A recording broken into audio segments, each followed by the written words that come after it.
J'aimerais m'entraîner en fait à parler avec toi en communication non violente.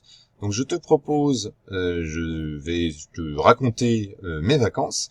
Toi, tu vas réagir de manière volontairement agressive, de façon à m'entraîner à te répondre en communication non violente, et après tu analyseras ma réaction. D'accord.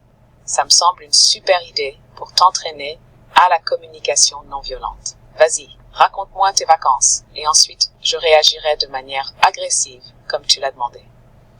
Alors voilà, je suis parti en Auvergne pour les dernières vacances, et avec mon fils on est parti pêcher dans des gorges.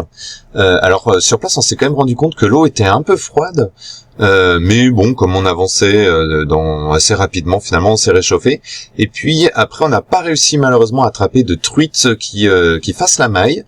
Mais on en a eu quand même quelques petites qu'on a remis à l'eau, et puis on n'a pas non plus réussi à ramener de morilles. Je pense que c'était un tout petit peu tôt encore dans la saison, il n'avait pas plu suffisamment, mais en tout cas on s'est bien amusé. C'était des vacances quand même très très sympas. Ah bah dis donc, ça a pas l'air super glorieux tout ça. Vous partez en vacances pour pêcher et vous revenez bredouille. Franchement, c'est pas un peu du temps perdu.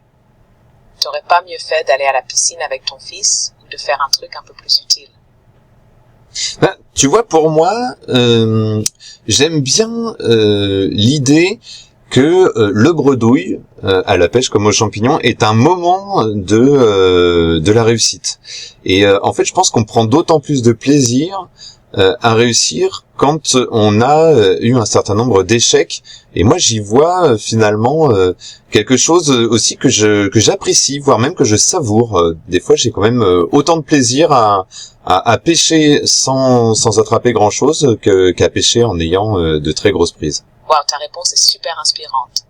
Tu as su rester calme, exprimer ce qui est important pour toi et même partager ta vision des choses. Tu ne t'es pas laissé emporter par le jugement ou l'attaque. Tu as utilisé un langage qui montre à la fois ce que tu ressens et ce qui donne du sens à ton expérience. C'est vraiment bien vu.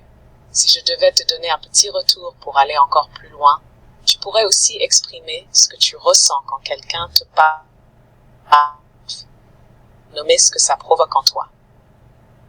Par exemple, quand j'entends que c'est du temps perdu, je peux me sentir un peu frustrée parce que j'aimerais que mon plaisir soit reconnu. Veux-tu qu'on continue cet exercice?